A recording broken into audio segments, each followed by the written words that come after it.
हरे राम राम राम हरे हरे कृष्ण कृष्ण कृष्ण हरे हरे राम राम राम हरे हरे कृष्ण कृष्ण कृष्ण हरे हरे हरे राम राम हरे कृष्ण कृष्ण कृष्ण हरे हरे हरे राम राम हरे हरे हरे कृष्ण कृष्ण कृष्ण हरे हरे हरे राम राम हरे हरे हरे कृष्ण कृष्ण हरे हरे हरे राम राम हरे हरे हरे कृष्ण कृष्ण कृष्ण हरे हरे पुंडलीक वरदा हरी विठ्ठल श्री ज्ञानदेव तुकाराम जगद्गुरु तुकाराम महाराज संत ज्ञानेश्वर पांडुरंगा करू प्रथम नमन दुसरे चरण संताचिया त्यांच्या कृपादाने कथेचा विस्तारू बाबाजी सद्गुरु दास तुका काय माझी वाणी मानेन संतांसी रंजवू चित्तासी आपुलिया माझी वाणी तुझे वर्णी गुणनाम ऐसे देई प्रेम काही कळा मस्तक हे पायावरी या वारकरी संतांच्या वक्रतुंड महाकाय सूर्यकोटी समप्रभ निर्विघ्नं कुरु मे देव सर्व कार्येषु सर्वदा श्री गणेशाय नमः ऐका श्रोते कथा पावन सूत सांगे गुण नारायणाचे पूर्वोक्तोचन ऐकून नारद प्रश्नित म्हणे ओ नारायणा आपण कथिले दृढ धनवा मनोनी तयाचे कथानक संपूर्ण मज लागू सांगावे ते ऐकून नारायण मुनी म्हणे नारदा पुरातनी गंगे परी पावनी सांगतो ऐक समग्र मागील अध्यायामध्ये आपण दृढधना याची जी कथा आहे तिला स्पर्श केलेला आहे कधी स्पर्श झालेला आहे नीट लक्षात घ्या हां दोन प्रसंग पाहिलेले आहे आपण द्रौपदीचा पूर्वजन्माची द्रौपदी आणि तिचा 1.5 दिवसानं झालेला अंतविधी 1.5 दिवस अंतविधी का झाला तर त्याला दोन कारण दिलेले दोन कारण असे दिलेले आहे शास्त्र कारण असे आहे की इकडे द्रुपद राजाचा यज्ञ चालू होता आणि त्याच्यामध्ये जी संविधा पडणार होती ती दुपारी 12 वाजता पडणार होती आणि दुपारी 12 वाजता संविधा पडली की यज्ञ पूर्ण होतो ज्यावेळेस ती संविधा पडते यज्ञ पूर्ण होतो त्याच वेळेस इकडे जे ब्राह्मणांचा मेळा होता त्या ब्राह्मणांच्या मेळ्याने द्रौपदीचा इकडे अंतविधी चालू होता नीट लक्षात घ्या तिचे जे वडील आहे तिचे वडील वेदेही ऋषी त्यांना भडाग्नी दिलेला आहे नीट लक्षात घ्या आणि द्रौपदीचं जे शव प्रेत म्हणतो आपण प्रेत त्याला मंत्राग्नी दिलेला आहे मला मुद्दा हा सांगायचा आहे यातलं एक मर्म लक्षात घ्या बरं का इकडे यज्ञ चालू होता म्हणजे इकडे काय चालू होते मंत्रच चालू होते बरोबर आहे की नाही आणि द्रौपदीला अग्निडाग दिला आपण म्हणतो तो कशाने दिलेला आहे मंत्राग्नीने दिलेला आहे म्हणजे काय झाला तिकडे मंत्रच चालू आहे आता नीट आणखी एक गोष्ट बारकाव शास्त्राचा लक्षात घ्या ज्यावेळेस इकडे ज्यावेळेस मंत्र उच्चार चालू होता इकडे स्वाहाचे मंत्र चालू होते बघा स्वाहाचे मंत्र चालू होते आणि इकडेही स्वाहाचेच मंत्र चालू होते माणसाचे शुभविधी म्हणजे शास्त्राचे दोन कार्य आहे एक पूर्व कार्य आणि एक उत्तर कार्य आहे मृत्यूनंतरचे जितके काही कार्य केले जातात त्याला सगळ्याला उत्तर कार्य म्हणतात त्याच्यामध्ये स्वाहा म्हणतो आपण संविधा टाकली की स्वाहा म्हणतो दुसरी गोष्ट इकडे द्रौपदीचं काय आता प्रेत आणि इकडे अजून जन्म झालेला नाही प्रेत या शब्दाचा अर्थ लक्षात घ्या प्र म्हणजे आत्मा अयित म्हणजे त्याग केलेला आत्म्यानं त्याग केलेलं शरीर म्हणजे प्रेत काय सांगितलं मी प्रेताचा अर्थ तुम्हाला प्र म्हणजे आत्मा अयित म्हणजे त्याग करणे ज्या शरीराचा आत्म्यानं त्याग केलेला आहे असं शरीर म्हणजे प्रेत. आता हे प्रेत इकडे मंत्राग्नीमध्ये चालू आहे, तिला अग्नी द्यायचं काम चालू आहे आणि इकडे यज्ञ चालू आहे. मी हे तुम्हाला वारंवार का सांगतो? सांगण्याचा हेतू हा आहे की द्रौपदीचा जो जन्म आहे तो द्रुपद राजाच्या यज्ञातून झालेला आहे. म्हणून पहिल्या अध्यायामध्ये आपण तिचं नाव याज्ञसेनी असं म्हटलेलं आहे. आठवतं ना? याज्ञसेनी. याज्ञसेनी असेनी. आसन म्हणजे आपण मी बसलो, मी बसलेलो आहे, आसनावर बसलेलो आहे. जिचं आसन यज्ञात, यज्ञामध्ये जिनं आसन केलं ते याज्ञ आसनी, त्याचं याज्ञसेनी झालं. मला पुढचा मुद्दा सांगायचा आहे. द्रौपदीची जी दुःखाचं कारण आहे, द्रौपदीच्या दुःखाचं कारण आहे ते म्हणजे अधिक मासाची, पुरुषोत्तम मासाची विटंबना, हे कारण सांगितलेलं आहे. आणि त्याच वेळेस पांडवांच्या दुःखाचं कारण हे 15 वर्षामध्ये 3 वेळा अधिक मास येऊन गेले, पुरुषोत्तम मास येऊन गेले, परंतु त्यांना त्याची आठवण सुद्धा राहिली नाही. त्यांच्या आठवणीमध्ये काय होतं? फक्त द्रोण, कौरव, पांडवन युद्ध, याच्या पलीकडे काहीच नव्हतं. म्हणून भगवान श्रीकृष्णानं सांगितलं की जे आपल्या हृदयात असतं किंवा जे आपल्या डोक्यात असतं तेच उगवलं जातं. तुम्ही 15 वर्षामध्ये तिरस्कार आणि तिरस्कार याच्या पलीकडे काहीच केलं नाही. आणि त्या तिरस्कारामुळे तुमच्या अवतीभोवती, तुमच्या नशिबामध्ये, तुमच्या प्रारब्धामध्ये सर्व काय उगला किंवा उगवला? त्यागच उगवला, द्वेषच उगवला, वैरच उगवलं. म्हणून तुम्हाला इतकं दुःखाला कारण झालेलं आहे. मला इतकी मागे सांगायचं असं की द्रौपदीची कथा, द्रौपदीची कथा 3 अंगानं आलेली आहे. इथे पहिल्या ज्या अंगात पहिल्यानं आलेली आहे ती पहिल्यानं कधी आलेली आहे तर विदेही ऋषी, तिचे वडील आणि तिचा सहवास घडलेला आहे. नंतरचा सहवास कोणाचा घडलेला आहे? नंतरचा सहवास दुर्वास आणि तिचा घडलेला आहे, द्रौपदीचा. आणि शेवटचा साक्षात भगवंत म्हणजे भगवान शंकर आणि तिचा सहवास घडलेला आहे. दृढधन्वा या कथेचं मूळ त्या कथेमध्ये आहे. मुद्दा परत आता एक उपस्थित होतो की इथे त्यांनी सांगितलं, ऐकोनी नारद प्रश्न करीत म्हणे नारायण आपण कथिले दृढधन्वा म्हणून ते कथानक संपूर्ण मज लागी सांगावे. तुम्ही सांगितलं होतं की तुला दृढधन्वाची कथा मी सांगणार आहे आणि ती कथा तुला सांगणार आहे असं तुम्ही कोणाला सांगितलं होतं? तुम्ही द्रौपदीला सांगितलं होतं.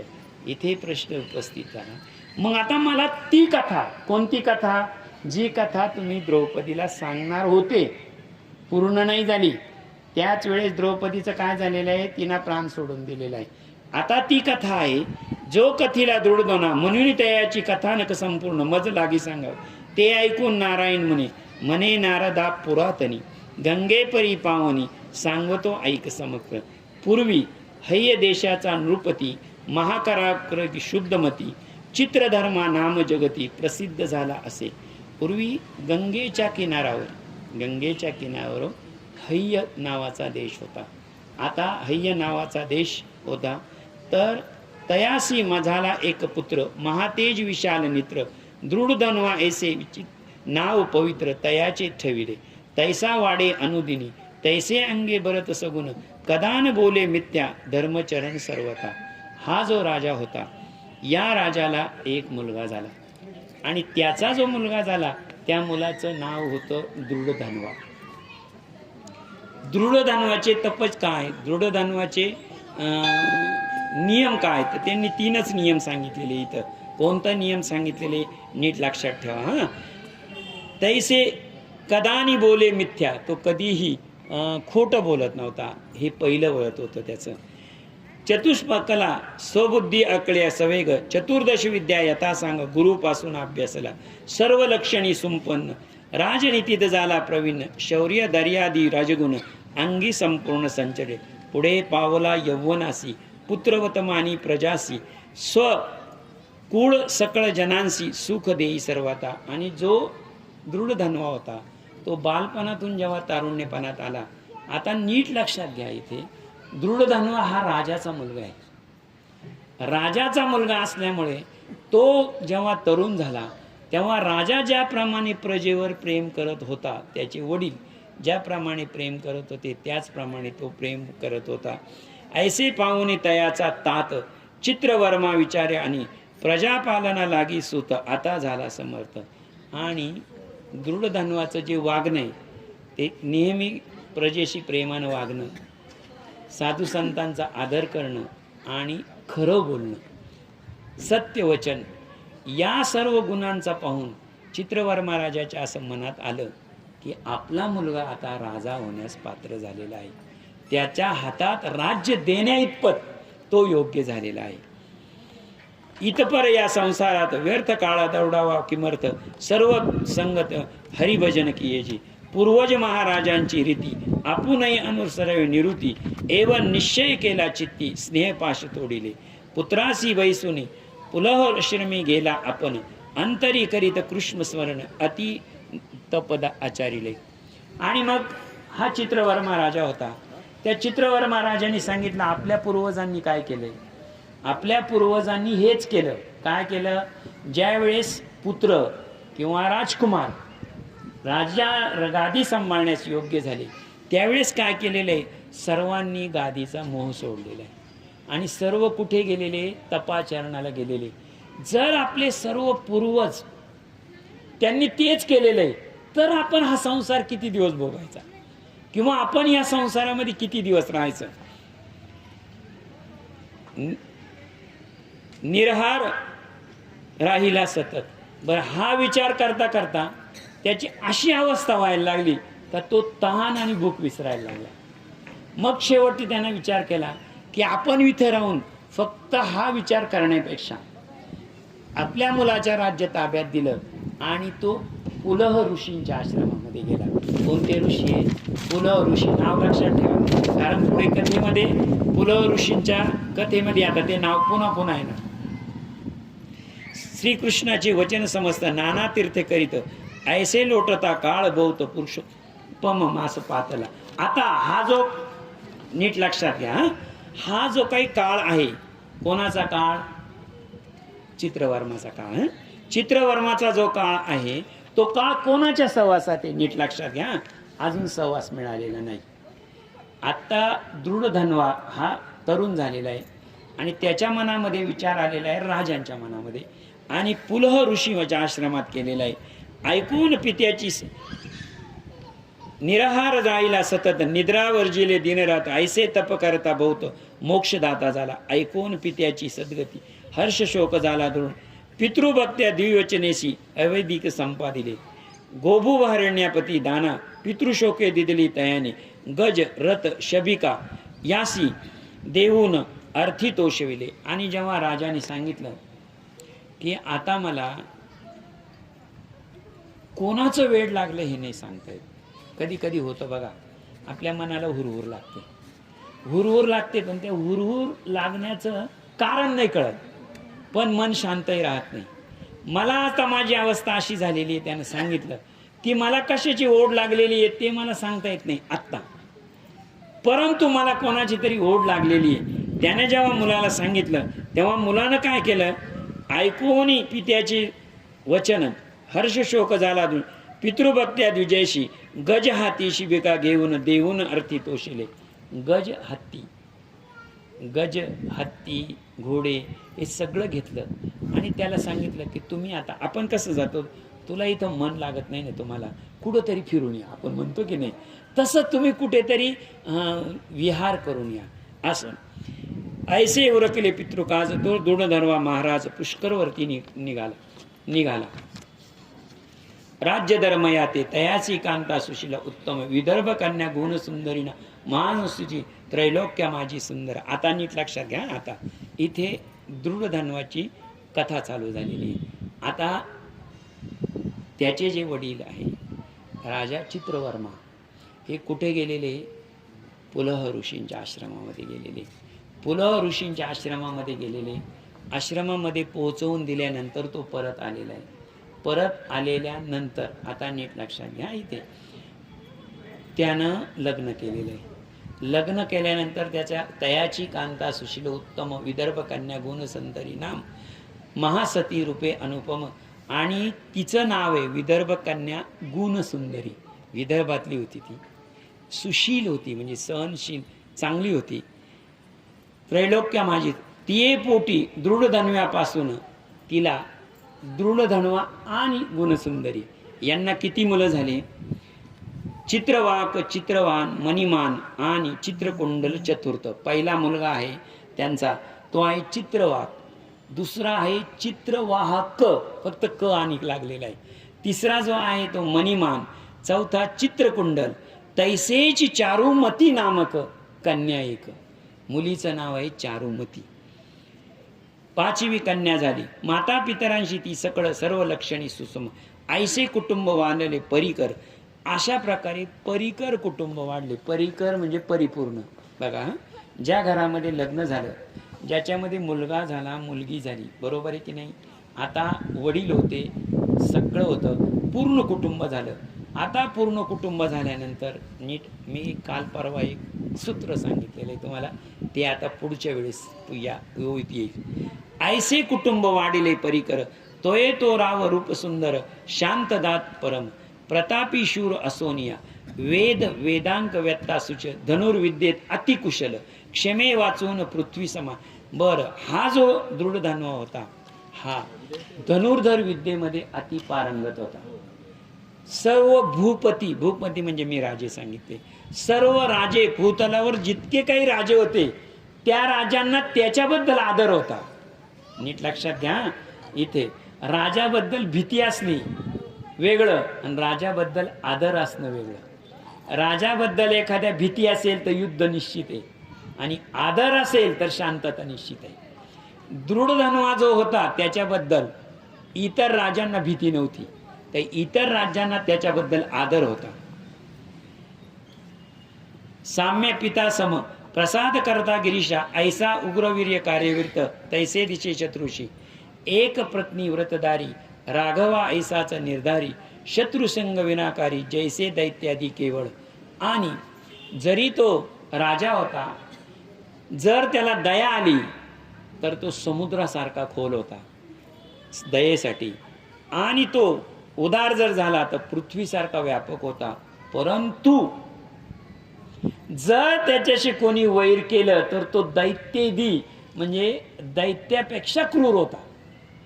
म्हणजे जर त्याच्याशी कोणी वैर केलं तर त्याच्यासाठी तो काय होता? राक्षस होता थोडक्यात. सर्व राजे देत भार, चरणवंदिती वारंवार, कृती दुज थोर, शीतकर्म नाभी जैसा, शुक्ल पक्षीचा जैसा हेमांस, तैसा ऐश्वर्य वाढले विशेष. शुक्ल पक्षीचा जय हेमान. आता कृष्ण पक्ष आणि शुक्ल पक्ष नीट लक्षात घ्या. कृष्ण पक्ष म्हणजे काय दाजी? प्रतिपद्या ते अमावस्या. आणि शुक्ल पक्षामध्ये शुक्ल पक्षीचा शेवटचा दिवस म्हणजे पौर्णिमेचा दिवस. पौर्णिमेच्या दिवशी पूर्ण कसा असतो? चंद्र पूर्ण असतो, शांत असतो, शीतल असतो. पौर्णिमेचा चंद्र, पौर्णिमेचा.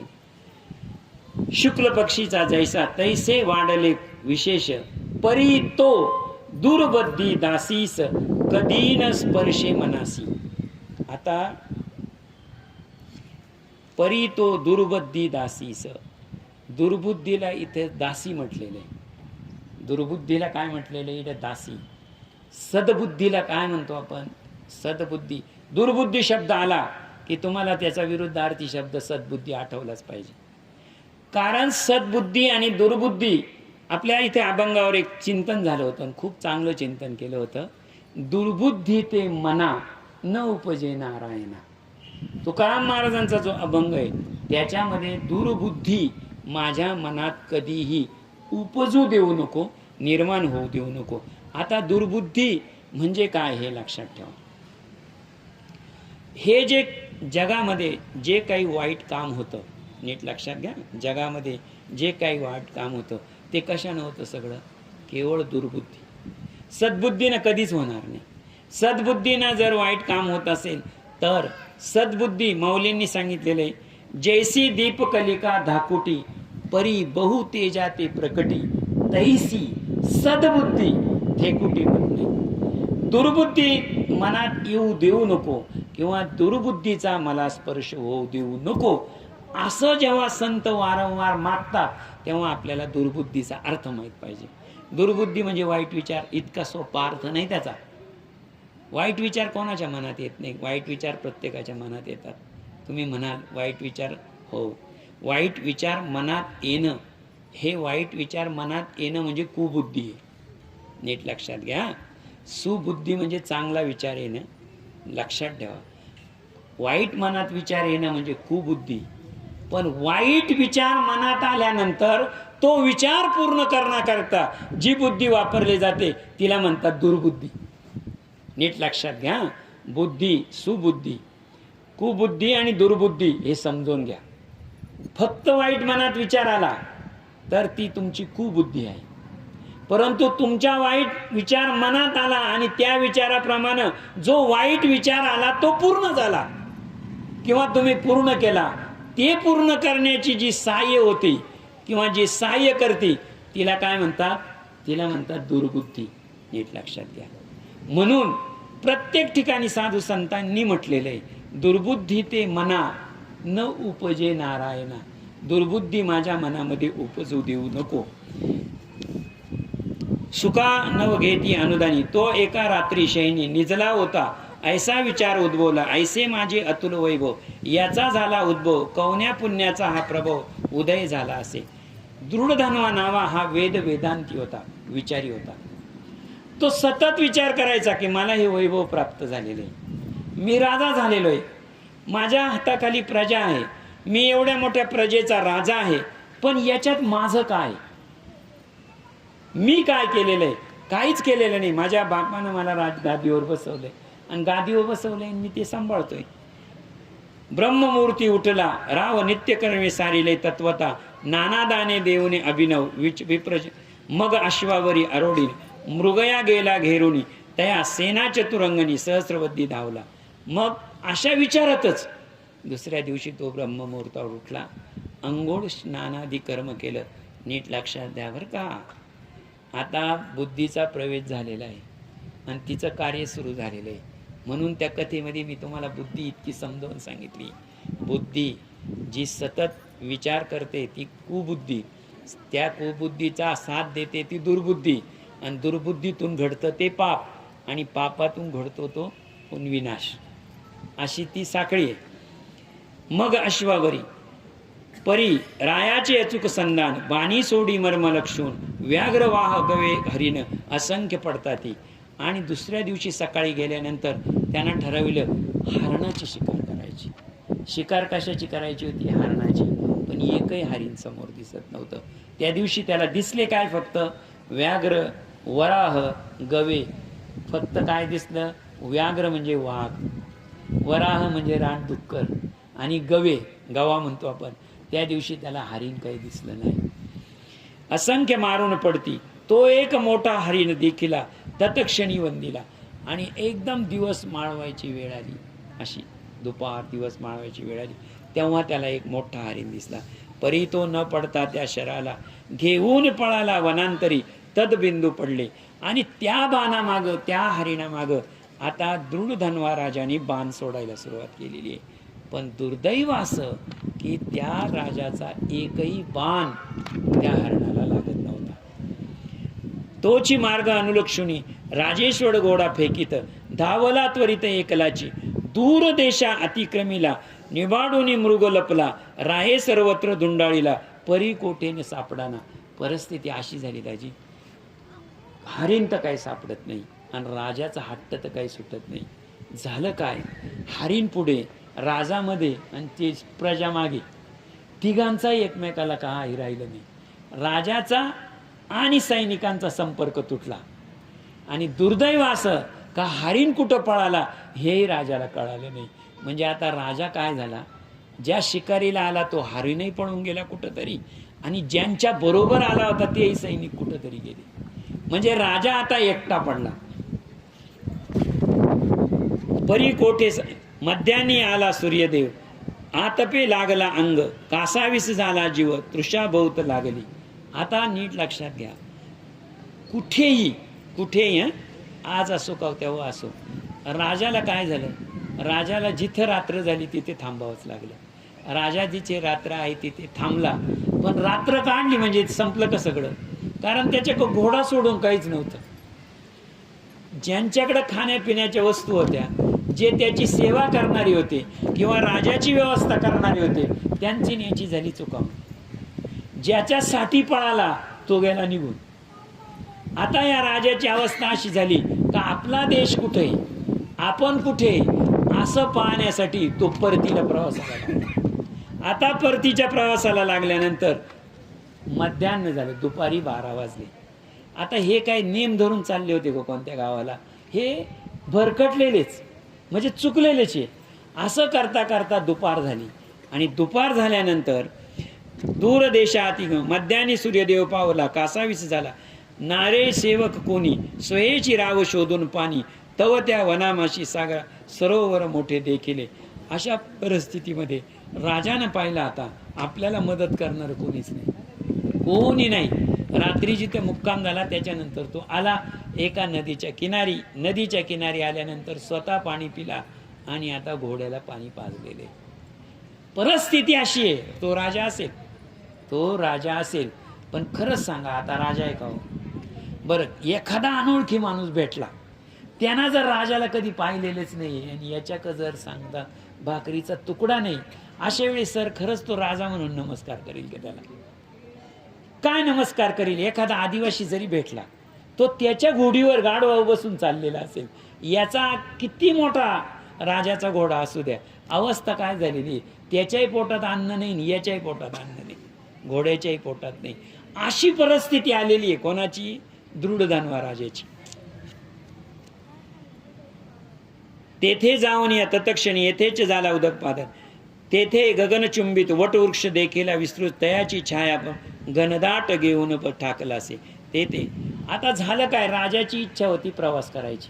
काय इच्छा होती? प्रवास करायची.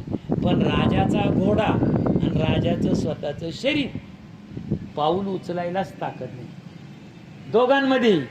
मग त्यांनी काय पाहिलं? एक वडाचा वृक्ष, वडाचा वृक्ष पाहिला आणि त्या वडाच्या वृक्षाखाली दृढधन्वा राजा पौडला, म्हणजे थोडा वेळ झोपला. तेथे बांधून राजेंद्र बैसला छायेसी, तो सुंदर एक शुक पक्षी अवचित तेथे पातला. बघा परिस्थिती पहा दृढधन्वाची. हरणाच्या मागे लागलेला आहे, हरण जंगलात गेलं. इकडं प्रजा बघावी तर प्रजाचा याचा संपर्क नाही. तर काळ काय मोबाईलचा जमाना नव्हता, काळच नाही. म्हणजे तो काळच असा होता, छाया वृक्ष डोंगरदरी, याच्या पलीकडे काहीच नाही. बरं, पूर्वी जे राजे लढले, जे कोणताही राजा लढला तो फक्त किल्ल्यांसाठी लढला, बरोबर आहे की नाही? किल्ल्यांसाठी म्हणजे 17व्या-18व्या शतकापर्यंत पार रामायणापासून आजपर्यंत पहा सगळे लढलेले कशासाठी? किल्ल्यांसाठी. किल्ले म्हणजे काय? शहराच्या मध्यवर्ती ठिकाणी असतात का? डोंगराच्या अतिउच्च, सहजासहजी तिथे जाता येणं शक्य नाही. अशा ठिकाणी राजाचं सैन्य, राजा आणि हा, अशा वेळेस तो तिथे बसला गगनचुंबित राजेंद्र बसला आणि मनुष्य अलौकिक रायासी सुरेख पुन्हा पुन्हा एकच. आणि या राजाचं दुर्दैव बघा आता. हा दुर्दैव, एकतर राजा वटवृक्षाखाली झोपलेला आहे, आणि झोपलेला आहे म्हणजे आराम करायला नाही झोपलेला, त्याच्या अंगात त्राणच राहिलेला नाहीये. उठून घोड्यावर बसायचं आणि घोडा चालवायचा, त्यालाही अंगात शक्ती लागतेच ना काहीतरी.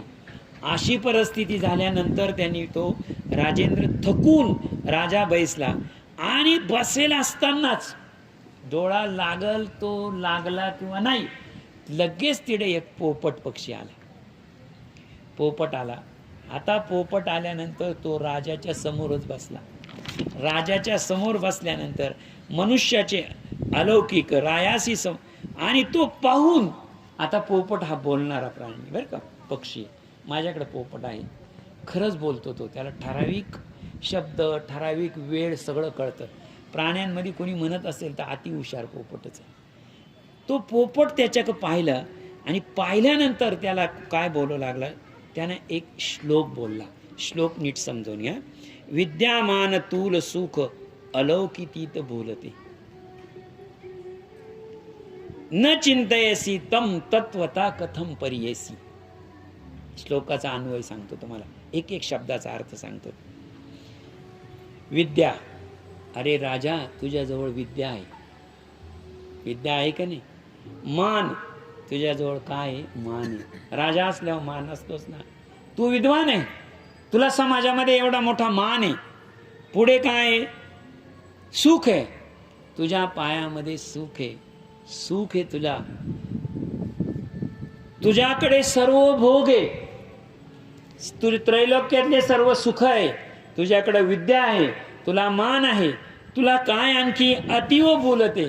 अरे पण तू ह्या त्रैलोक्यामध्ये तुला खूप मान आहे, तुझ्याकडे खूप धन आहे, तुझ्याकडे खूप सुख आहे, तुला सर्व भोग मिळत आहेत, सगळं बरोबर आहे, मला सगळं पटतंय. अरे पण तू याच्यात किती दिवस, तू याच्यात किती दिवस? न चिंतायचं न चिंतयसी, पण तुझ्या मनामध्ये असं चिंतन का येत नाही? तू असा विचार का करत नाही? त्रैलोक्याचं सुख तुझ्याकडे, त्रैलोक्याचे भोग तुझ्याकडे, त्रैलोक्याची मान तुझ्याकडे, त्रैलोक्याचं राज्य तुझ्याकडे, सगळं काय आहे तुझ्याकडे, पण तू एक विचार का करत नाही? का करत नाही? कोणता विचार? कोणता विचार सांगितला? तत्त्वत्वं कथम परियेसी. तू स्वतः कोण आहे? तू स्वतः काय केलंय? तू स्वतः कोण आहे? हे तर सगळं तुला इकडून मिळालेलं आहे. कुठून? माझ्या वडिलाची मिरासिका देवा, तुझी चरण सेवा पांडुरंगा. वाडवडिलांकडून मिळालं. याच्यामध्ये तू कधी विचार केला का ती स्वतः कोण आहे? स्वतःच काय अस्तित्व आहे? तुझा आत्मा काय, परमात्मा काय, देव काय, असा कधी विचार केलाय का तू? त्या राजाला असं वाटायला लागलं, खरंच हो, या गोष्टीचा आपण विचारच केला नाही. आपण जे आपल्या वाडवडिलांकडून आलंय ते भोगतोय, बाकी काय करतोय? आपलं काय? तुकाराम महाराजांचा अभंग आहे बरं का, बहुतेक वर्ष श्राद्धाला घेतात. माझ्या वडिलाची मिरासिका देवा, तुझी चरण सेवा पांडुरंगा. उपवास पारणे राखीला दारवंटा, केला भोगवटा आम्हा लागी. वंश परंपरागत दास मी अंकित, तुका मोकलिता लाज कोणा. हा अभंग असतो. याच्यात तुकाराम सांगतो, महाराज सांगतात पांडुरंगाला, तू देतो, ओवीवर लक्ष ठेवतो. संतांची ताकद किती आहे तुम्हाला एक सांगतो. तुम्ही हरिपाठ करता ना, हरिपाठ रोज करता की नाही? बरोबर आहे. एक अभंग आहे त्याच्यात, मागणे ते एक तुझ प्रती आहे, देशी तरी पाहे पांडुरंगा. मला माग, मी तुला मागणार आहे, तुझ्याकडे मागणार आहे, पण लक्षात ठेवा भगवंताची दानत काढणारा हा अभंग आहे. एखादी वस्तू तुमच्याजवळ आहे, तुमच्याजवळ आहे, निव्वळ तुमच्याजवळ वस्तू आहे इतकं पुरेसं नाहीये. ती मी जर मागितली तर तुम्ही वस्तू देण्याची तुमची तयारी असायला हवी. जर तुमची तयारी असेल तर तुमच्याजवळ असलेली जी वस्तू आहे ती माझ्या उपयोगाची, आणि नाहीच मिळाली तर काहीच उपयोगाची नाही. तुकाराम महाराजांनी सांगितलेले, मागणे ते एक तुझं प्रती आहे. तुझ्याजवळ माझं एक मागणं आहे, देशी तरी पाहे पांडुरंगा. द्यायचं असेल तर दे. मला माहिती आहे ती तुझ्याजवळ आहे, पण तू कदाचित देणारही नाही, कारण तुझी देण्याची दानत नाही. साधू संतांचा अधिकार इतका मोठा आहे का देवाशी भांडलेले वेळेवर. धुंद झाला तुझा दरबार, जनाबाईचा अभंग पहा, भांडलेले आहे पांडुरंगाशी. बरोबर आहे की नाही? चोखा मेळ्यांची भांडलेले, चोखा मेळ्याची. बऱ्याच इथं आहे ना, बऱ्याच लोकांचा गैरसमज आहे बरं का. हरिदास नाव ठेवलं का झालं का? हरिदास नाव ठेवलं का काम झालं, किंवा हरिदास म्हटलं का नाम झालं? मला खरंच सांगा, हरिदास नावात सगळं होईल का हो? हरिदास म्हणजे काय? हरिदास म्हणजे काहीच नाही म्हणे, तो हरीची सेवा करतो, झाला दास. अरे असे हरिदास नाही. नामदेव महाराज एवढ्यांसाठी अकल्प आयुष्य नाही मागणार. निव्वळ देवाची सेवा केली आणि म्हणून त्यांना अकल्प आयुष्य दे. नामदेव महाराज एवढे निदान तेवढे तर त्यांना अक्कल आहे. आता या व्यासपीठावर बोलायला नको. नामदेव महाराज तुमच्यासाठी कोणासाठी अकल्प आयुष्य मागतात? अकल्प आयुष्य व्हावे तया कुळा, माझी या सकाळा हरीच्या दासा. हरीच्या दासांना अकल्प आयुष्य. आपण म्हणू दररोज आरतीचे मेंबर आहे, आम्ही झालो हरिदास. खरंच यांच्यासाठी एवढं पुण्य मागतील का होते? नीट लक्षात घ्या. हरिदासाचा शब्द असा आहे. हरिदास या शब्दाची फोड अशी आहे, ज्याचं दास्यत्व हरीनं स्वीकारलं तो हरिदास. ज्याचं दास्यत्व श्रीहरीनं स्वीकारलं तो हरिदास. मला सांगा, नाथ महाराजांच्या घरी पाणी कोणी वाहिलं? पांडुरंगानं वाहिलं श्रीखंड्याच्या वेशात. सांगा बरं, एकनाथ महाराज दास का हरी त्यांचा दास? हरी त्यांचा दास ना, बरोबर आहे काय? जिजामातेला काटा भरला, तो काटा कोणी काढला? पांडुरंगानं काढला की नाही? मग सांगा आता, पांडुरंग त्यांचा दास का हे पांडुरंगाचे दास? हा, ज्ञानेश्वर माऊलींची भिंती कोणी ओढली? स्वयं पांडुरंग भिंती ओढी. मग मला आता इथे सांगा, पांडुरंग माऊलींचा दास का माऊली पांडुरंगाचे दास? बरोबर आहे की नाही? लखोबा कोलाटी त्याचा एक भाऊ, तो वरती आहे ना, तो वरती दोरीवर चालायचा आणि दोरीवर चालायचा आणि लखोबा कोलाटी खालून हा ढोल वाजवायचा. ढोल वाजवता वाजवता भाऊ खाली पडला. ढोल वाजवता वाजवता भाऊ खाली पडला. खाली पडल्यानंतर त्यानं खाली डोलल्यानंतर त्याची उठायची अवस्था होईना, परंतु खेळ पूर्ण झाला पाहिजे. तसाच भाऊ उठला आणि ढोल वाजवायला लागला आणि लखोबा दोरीवर चालायला लागला. मला सांगा, दोरीवर चालणारा कोण होता? पांडुरंग परमात्मा होता.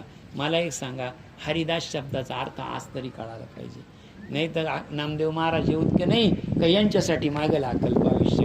हाय ते कमी करा सांगते, हाय ते नेहमी. तुम्हाला एक सांगतो बरं का, आम्ही एक कीर्तन ऐकायचो, पातस्मरणीय पठाडे महाराज गेले वरती, ते आमचं कीर्तन व्हायचं. मी अगदी 4थी 5वीला होतो तेव्हा कीर्तन ऐकलेले. 4थी नाही 7वी 8वीला असेल बरं का, व्यासपीठावर तसं नाही, पण मला कीर्तन कळायचं तेव्हा ते सांगायचे. मी एका गावात आलो, मारुती मंदिरात कीर्तन होतं आणि मी तिथे एकदम तरुण पोरगा, आत्ताच संस्था सुटली होती आणि त्यांच्या जवळच बसलो होतो. कोण? कीर्तनात. आणि तिथे पत्ते खेळत होते. ते पत्ते खेळत होते. म्हणे, बाबा तुम्ही कुठले, काय कुठले, हे कुठले? त्यांनी माझाच तपास सुरू केला. त्यांनी सांगितलं आळंदीहून आलो, हे आलो, ते आलो. त्यांनी काय सांगितलं बाळा? सांगितलं काही नाही, सहज टाइमपास करू राहिले. काय सांगितलं त्यांनी? काही नाही, सहज टाइमपास चाललाय आमचा. पठाळे महाराज म्हणे, मला त्यांचा अजिबात राग आला नाही. त्यांचा अजिबात राग आला नाही. मला राग आला पांडुरंगाचा राग आला, देवाचा राग आला. अरे किती वाईट वेळ आणली यांच्यावर म्हणे, किती वाईट वेळ आणली. इतका टाइम दिला का टाइमपास करायची वेळ आली. एवढा टाइमच गायला दिला यांनी. इतका टाइम देना या देवाना दिला तर यांच्यावर टाइमपास करायची वेळ आली म्हणे. इतका टाइमच देऊ नये. म्हणून पांडुरंगाकडे कधी कधी आयुष्य कमीच मागावं म्हणे. मला मुद्दा हा सांगायचा आहे, हरिदास शब्द समजावून घ्या. बऱ्याचदा हरिदासाच्या शब्दाचा आहे ना, बऱ्याचदा असाच अर्थ लावतात, काहीच नाही. काय का आपण हरिदास नाव ठेवला का इथून पुढे लक्षात ठेवा, साक्षात परमेश्वरानं ज्याचं दास्यत्व केलं ते कुळ म्हणजे हरिदासाचं कुळ. हरिदासाचं कुळ. आणि अशा कुळाला नामदेव महाराज सांगतात, अकल्प आयुष्य व्हावे तया कुळा, माझिया सकळा हरीच्या दासा.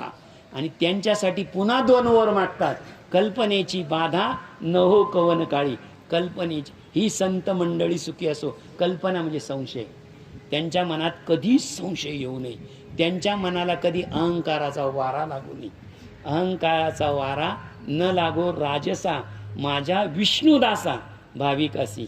नामा म्हणे तया असावे कल्याण. किती गोष्टी त्यांच्यासाठी मागून घेतल्या. कोणासाठी? हरीच्या दासांसाठी, हरिदासासाठी नाही.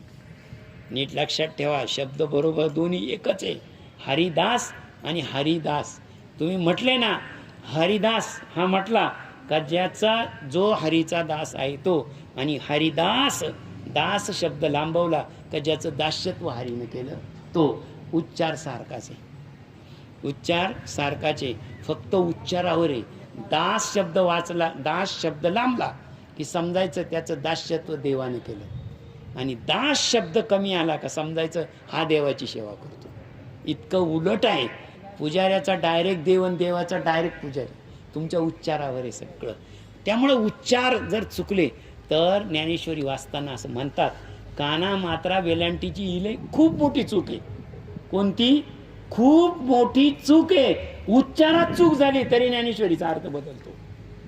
निव्वळ उच्चारात चूक झाली तरी ज्ञानेश्वरीचे अर्थ लगेच बदलून जातात. त्यामुळे ज्ञानेश्वरी मी कालच सांगितलं, वाच्यार्थ, भावार्थ, गुणार्थ आणि शास्त्रार्थ चारी अर्थाने वाचली तर थोडाफार स्पर्श होतो, थोडाफार स्पर्श ज्ञानेश्वरीला होतो. मग मला हा सांगायचा आहे की एका पोपटानं त्याला प्रश्न विचारलेला आहे की तुझ्या त्रैलोक्याचं सगळं आहे, अरे पण कधी तू विचार केला का तुझं स्वतःचं काय?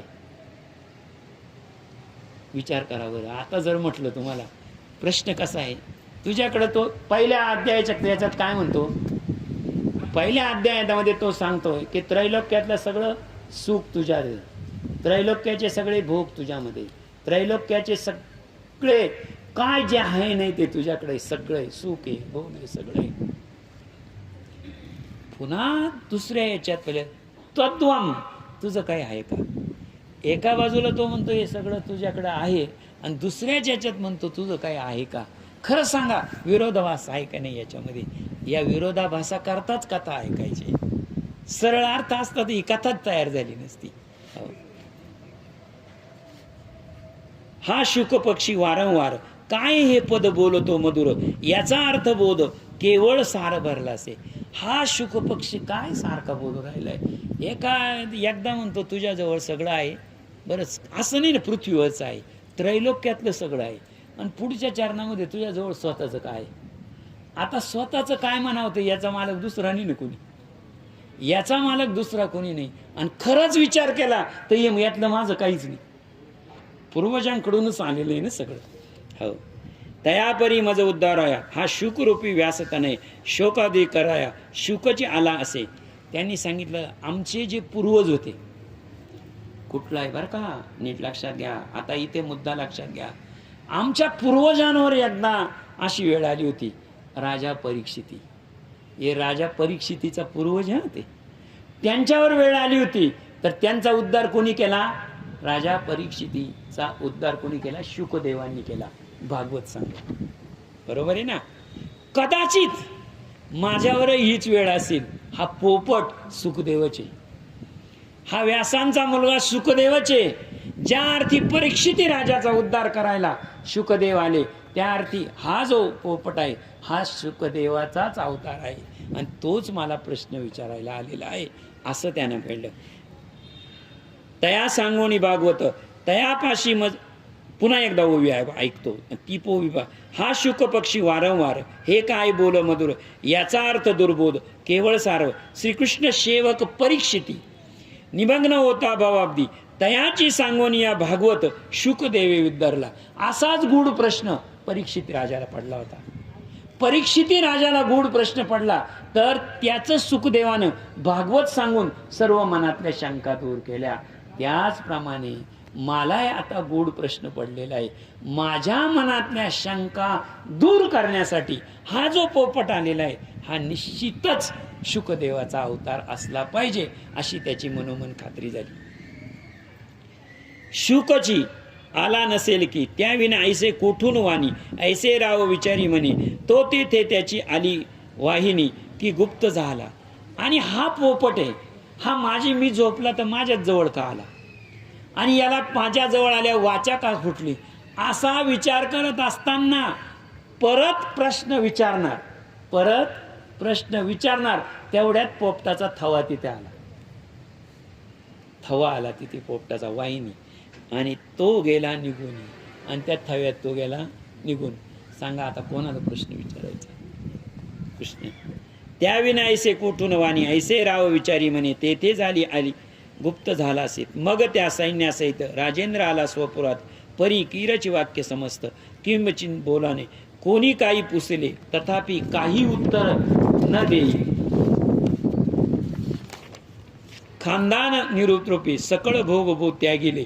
मग भ्रामिस्तावनी ऐसे पाहुनी, पट्टराणी गुणसुंदरी तया लागोनी अस्त जोडले विनवित. आता काय झालं माहितीये का, तो कोणत्याही भोगायला गेला, म्हणजे जेवायला गेला, त्याला लगेच पोपटाचा शब्द आठवायचा, तुझ्याकडे सगळे भोग आहे पण तुझं काय? तो लगेच हातात टाकून द्यायचा, आपलं नाही. कोणताही सिंहासनावर बसायला गेला का पोपटाचा शब्द आठवायचा, तुझ्याकडे सगळं आहे पण तुझं काय? सिंहासनावर बसावं कधी, कारण ते आपलं नाही ना, पूर्वजांकडून चालत आलेलं आहे. राजवाड्यामध्ये गेला, शयन कक्षामध्ये झोपायला गेला, त्या पलंगावर पडणार तेवढ्यात पोपटाचा शब्द आठवायचा, सगळं आहे तुझ्याकडं पण त्यात तुझं काय. बघा हा काय अवस्था झाली दृढधन्वाची, बरोबर आहे की नाही. हा विचार आपण कधी करत नाही, परंतु विचार करण्याची वेळ तर आहे ना. निदान आपल्याला ह्या कथेतून इतकं तर समजेल का नाही.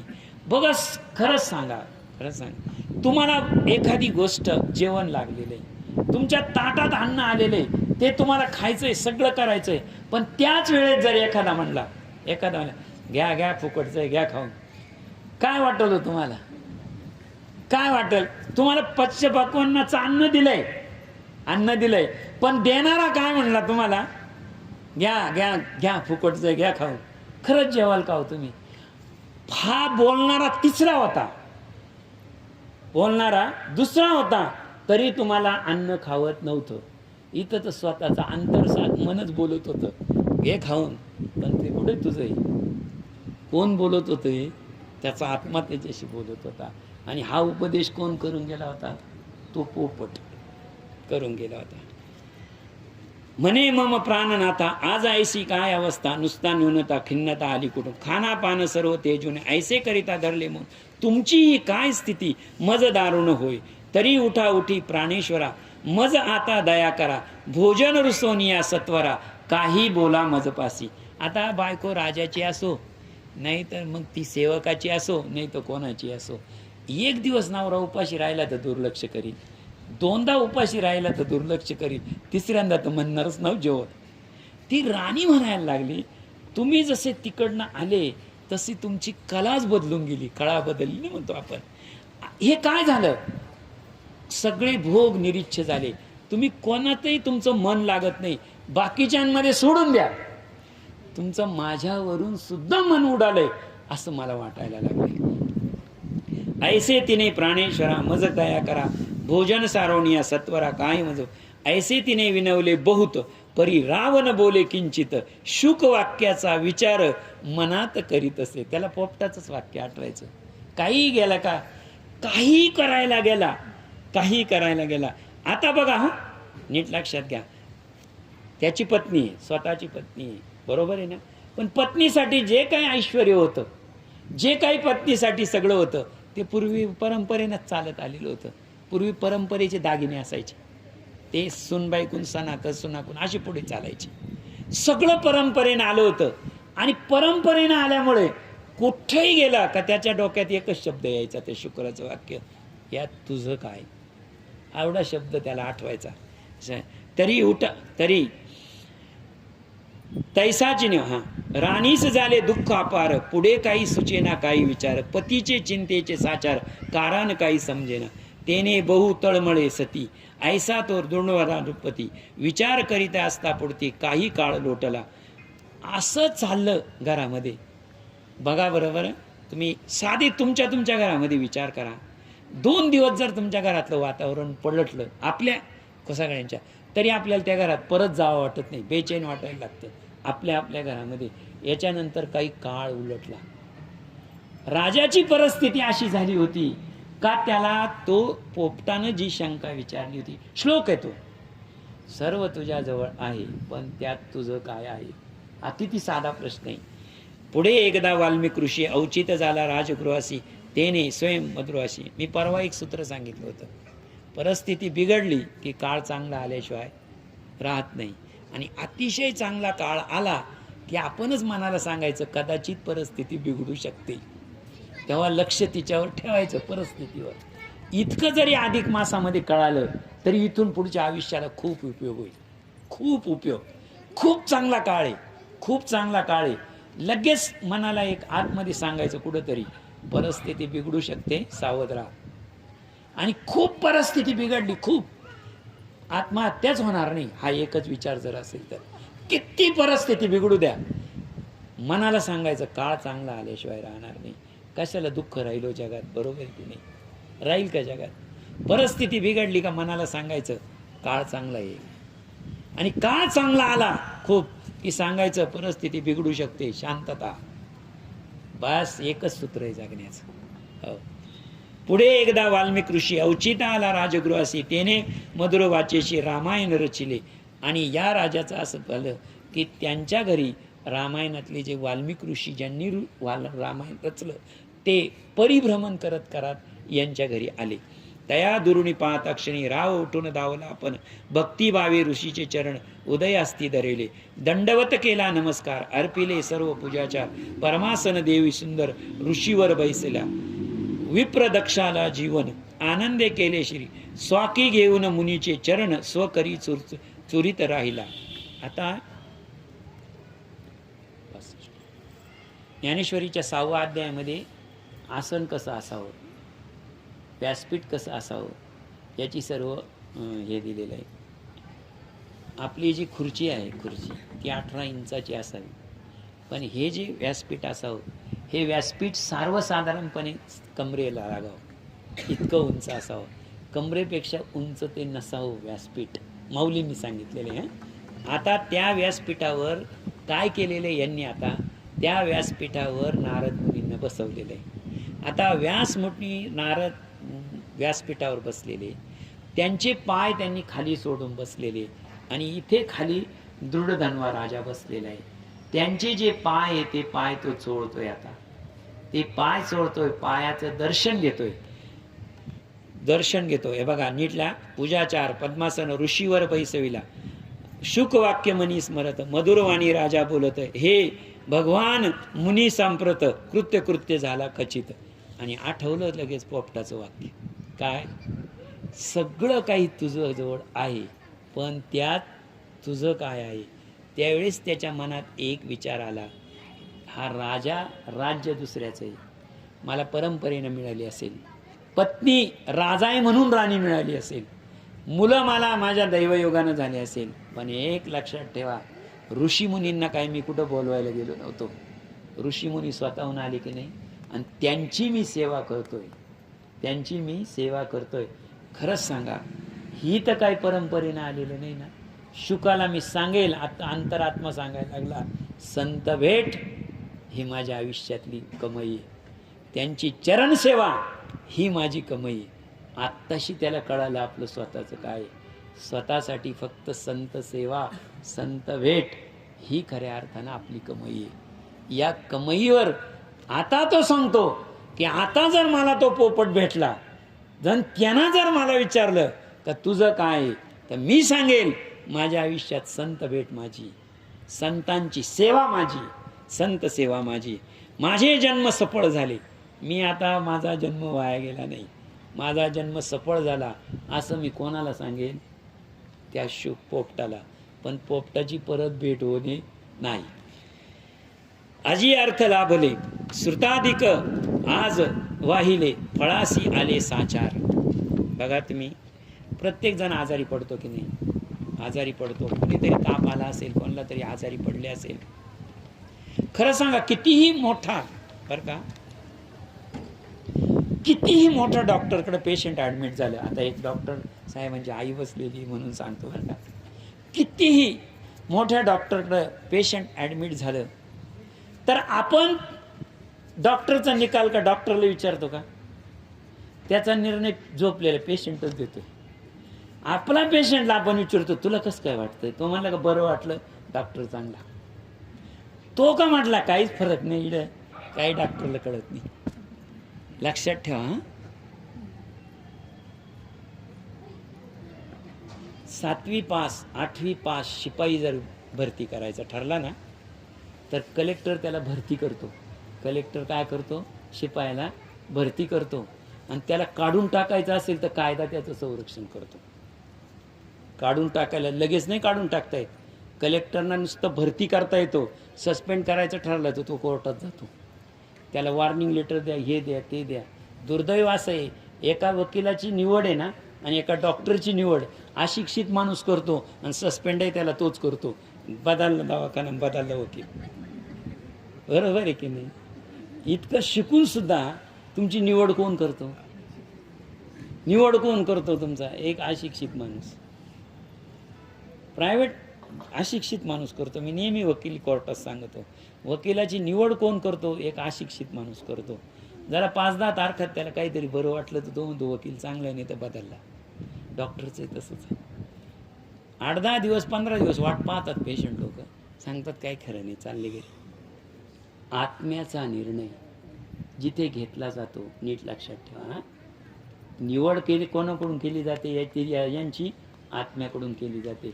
लक्षात ठेवा, सेवकाची निवड बुद्धीनं केली जाते, सेवकाची निवड बुद्धीनं केली जाते, आणि संताची निवड आत्म्यानं केली जाते, आत्म्यानं केली जाते.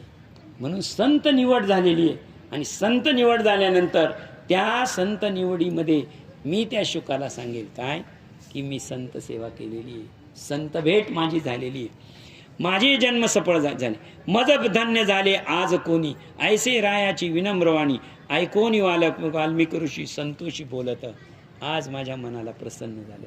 नीट लक्षात घ्यावा, सारखा तुमचा एक तुम्हाला सगळं एखाद्या आजारामध्ये तुमचं किती अंग ठणकतंय का, रात्रंदिवस तुम्हाला झोपच नाही, रात्रंदिवस झोप नाही. परंतु एखाद्या डॉक्टरने एक गोळी दिली, 10 दिवस एका डॉक्टरकडे, तुम्ही 15 दिवस एका डॉक्टरकडे, आणि तुमचं अंग दररोज ठणकतंय, झोपच नाही तुम्हाला, आणि पटकन दुसऱ्या एका डॉक्टरनं गोळी दिली आणि तुम्हाला त्या दिवशी शांत झोप लागली. काय विश्वास बसलो तुमचा की खरंय बरं का, हे डॉक्टर बरोबर आहे. तर त्या शुकानं किती उद्विग्न केलं होतं त्यांना, कशातच मन लागत नव्हतं, कशातच त्यांचं मन कोणताच भोग भोगत नव्हतं. पण वाल्मिकी ऋषींचा स्मरणस्पर्श झाला, आणि वाल्मिकी ऋषींच्या पायाजवळ ते बसले, त्यांचं मनच शांत झालं. मन काय झालं, शांत झालं. दृढदानवाचं मन शांत झालं. मला मुद्दा हा सांगायचा आहे, जिथे आत्मा आणि मन शांत होतं, लक्षात ठेवा, तीच खरी पूर्ती आहे. आणि तो आत्मा शांत झाल्यानंतर पुढे तो सांगतो की कदाचित माझ्या आयुष्यामध्ये हीच गोष्ट राहून गेली होती. काय राहून गेली होती? संत भेट आणि संत सेवा. खरोखर मनोगत सर्व सांग मजसी, जे का बोलला इच्छित असे ते बोले सकळी. ऐसी मुनीची ऐकता वचने, राव बोऊ बोले माने मज काही, सर्व सुखासीन परिपूर्ण, परिहृदयी संशय मान, शल्यवत उदेला दारुण, तो घालवी सत्वर. वाल्मिकी ऋषी ते अंतर्ज्ञानी, त्यांना काय सांगायचंय? ते म्हणे, राजा तू माझ्यापासून काहीतरी लपवतोय, तू माझ्यापासून लपवतोय, तू पसताय, पण काहीतरी तुझ्या मनामध्ये खेद आहे, तुझ्या मनामध्ये काहीतरी खेद आहे, तू माझ्यापासून लपवतोय. तू काय येते तुझ्या मनामध्ये, तू मला सांग. खरंच सांगा, ज्या ऋषींना त्याच्या मनामध्ये काही खेद आहे, ज्या ऋषींना त्याच्या मनामध्ये काही खेद आहे ते समजतं, तर तो खेद समजत नसेल का? तोही समजला असेल. पण पुढे काय झालं? पुढे परिहृदयी संशयमान, एक हृदयी संशय महान, शल्यवतवल उरण, तरी घालवी सत्वर. मग तुझ्याला काय शल्य आहे तुझ्या मनामध्ये? तर मग राजा सांगतो की काय सांगतो वाल्मिकी ऋषींना, एकदा मृगयार्थ गेलो वनात, तेथे फिरता उचित मा चमत्कार देखिला. का तो सांगतो राजा की मला एकदा मी जंगलामध्ये गेलो. दृढधानवा सांगतोय वाल्मिकी ऋषींना की माझ्या मनात काय शल्य आहे ते मी तुम्हाला सांगतो. एकदा मी जंगलात गेलो, एका हरणाच्या पाठीमागे लागलो, हरणाच्या पाठीमागे लागलो, तिथे थकलो. तिथे थकल्यानंतर हे बघा बरं का, उदेला दारुण मा तयाचे केले जलप्राशन, विश्रांती घ्यावाय म्हणून वटवृक्षी होता मान, तिचे छाया बैसला. तव हृदय कंदन ऐसा पातला, बैसोनी मम सुख ऐसे श्लोक बोलला. विद्या माना तुला अतीव भूलते, न चिंतयसी त्वम तत् कथम परियेसी. ऐशे सुखाचे ऐकून भाषित मज आश्चर्य झाले बहुत. काय बोलला हे हृदय, तर काहीच मला समजेना. त्यांनी सांगितलं, वाल्मिकी ऋषींनी, मी एकदा हरणाची शिकार करायला गेलो, हरिण पुढे पळत गेला, पळत गेल्यानंतर मी त्याच्या मागे गेलो, हरण गुप्त झाला आणि सैन्य चुकलं. असं चुकलेलं असताना मी नदीच्या काठी गेलो. नदीच्या काठी गेल्यानंतर तिथे एक शुक आला म्हणजे पोपट आला.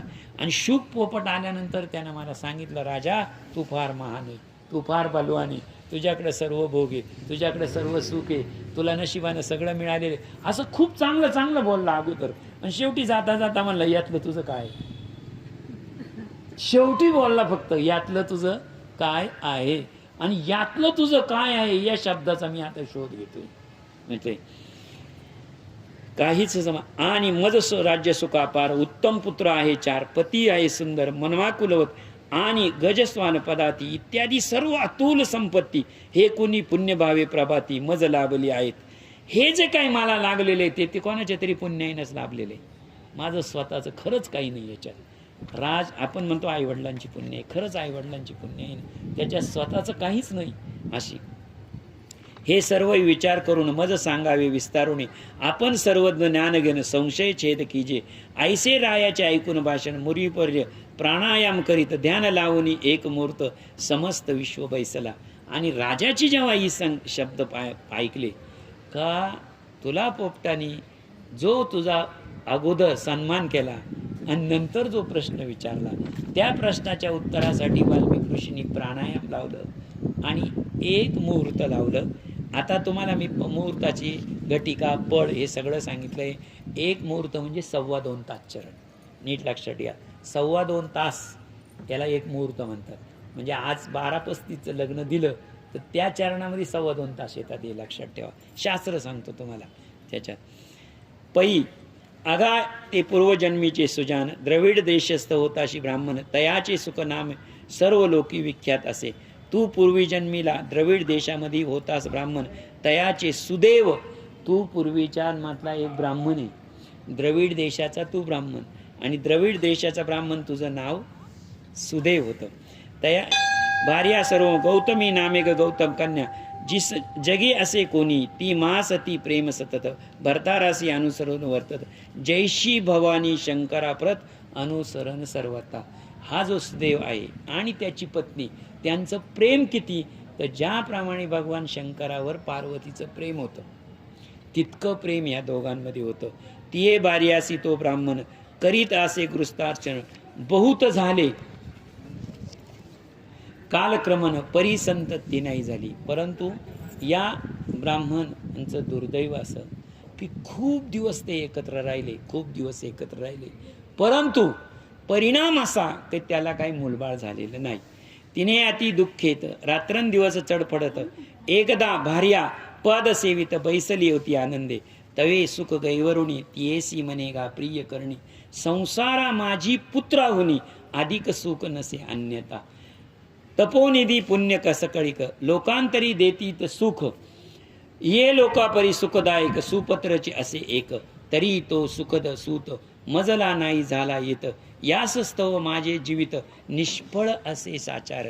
आणि ज्याप्रमाणे तुला एक काळजी लागलेली होती त्याप्रमाणेच जो सुदेव ब्राह्मण होता आणि त्याची पत्नी होती, त्यांना मुलबाळ झालेलं नव्हतं आणि त्या एका चिंतेमध्ये ते राहत होते.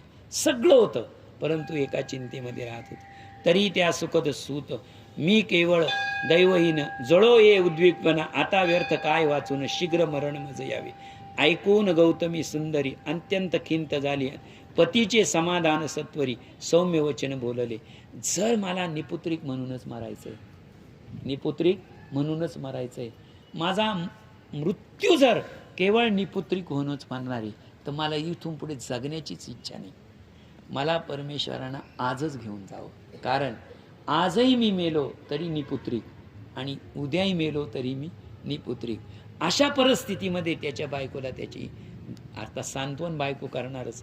तिने सांगितलं आपलं प्रारब्ध असेल तसं. जर प्रारब्ध परमेश्वरानं लिहिलेलं आहे, चित्रगुप्तानं लिहिलेलं आहे, त्याच्या पलीकडे आपण काहीही करू शकत नाही. म्हणे नका नका हो प्राणनाथा, ऐसे अभद्र न बोलो आता, तुम्हा ऐसे न्याते तत्वता मोह न पावे कदापि. तुम्ही सत्य धर्म पारायण स्वग्रही जिंकिलात संपूर्ण, तुम्ही ज्ञानी याचे पुत्राचे सुखप्राप्ती होणार. पुत्राचेन दुःखापार पूर्वी चित्रकेतू राजेश्वर, पुत्र शोके झाला आतुर, नारदे येऊन उद्धारला.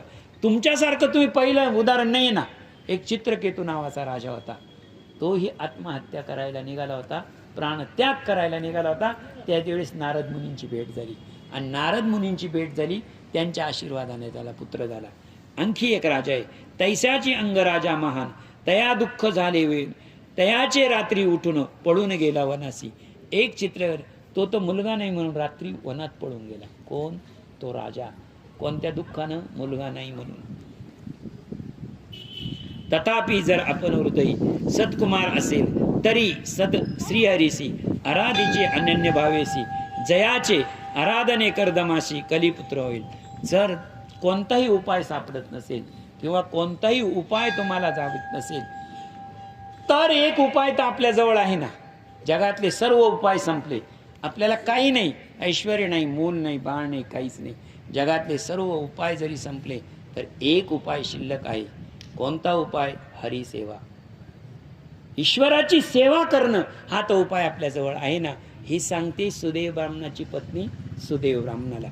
विप्र बोलला झाले समाधान, हरीच्या आराधनाला निश्चय केला तात्काळ.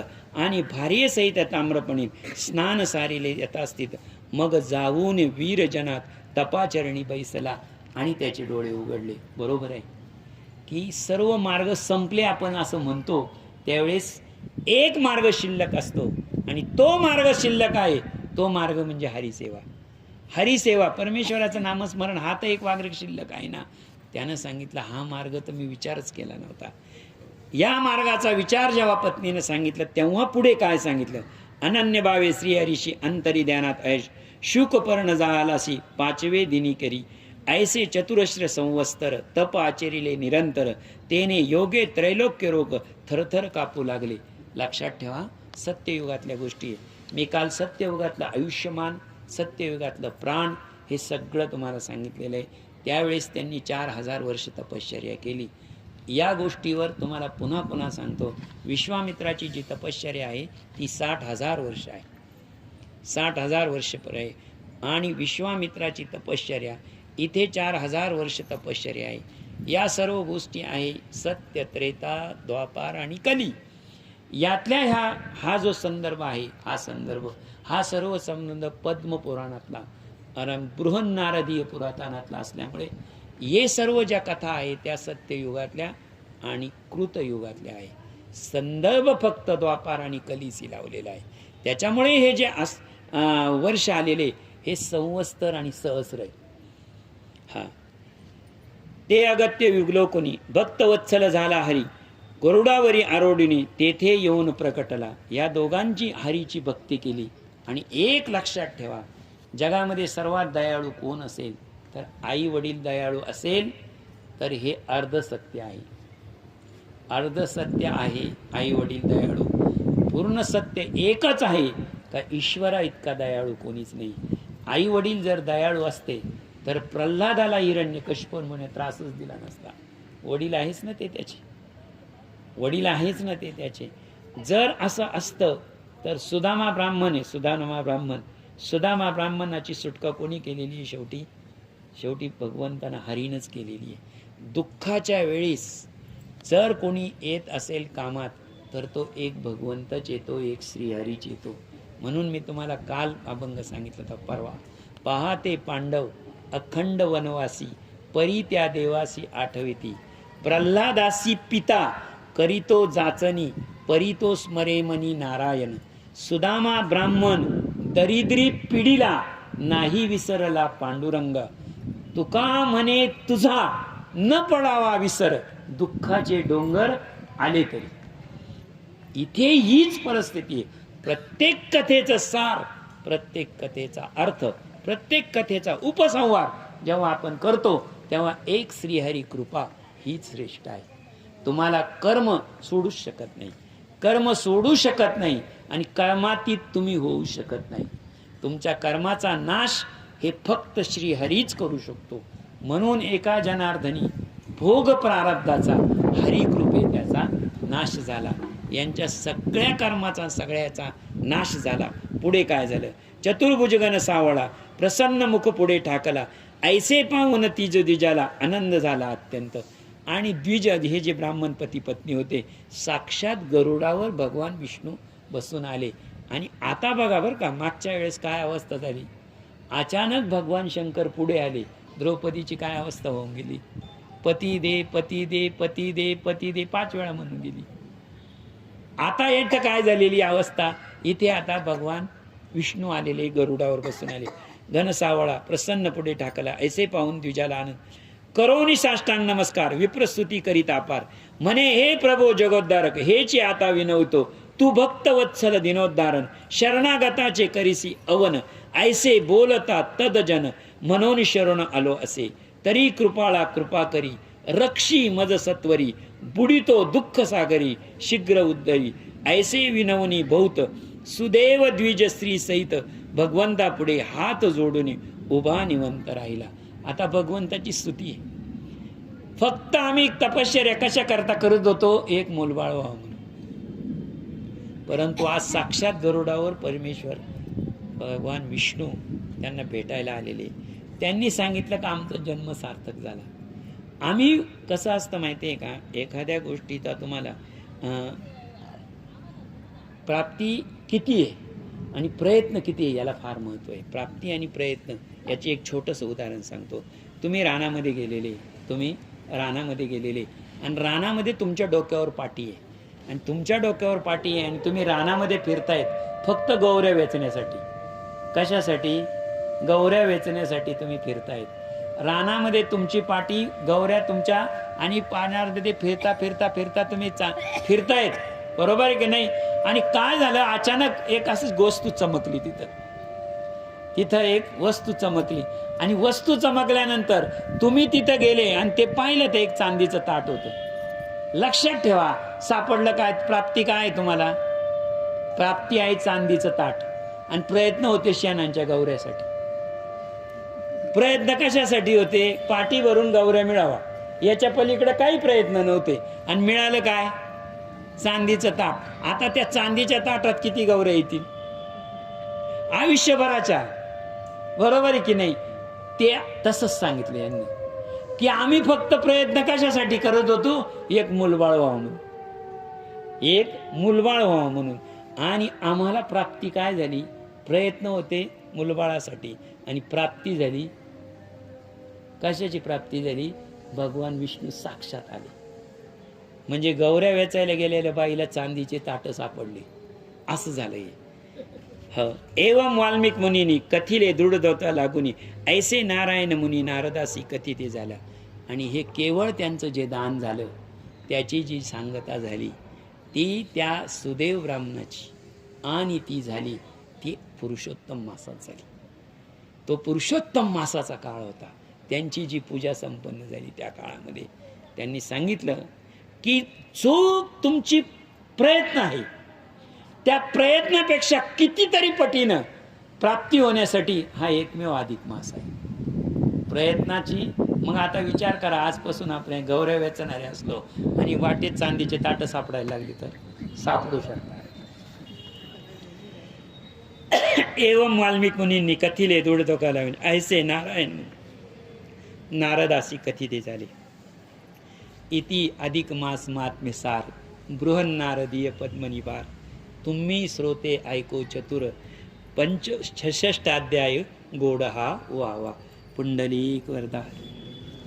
श्री ज्ञानदेव तुका, पंढरीनाथ भगवान, माऊली ज्ञानेश्वर महाराज.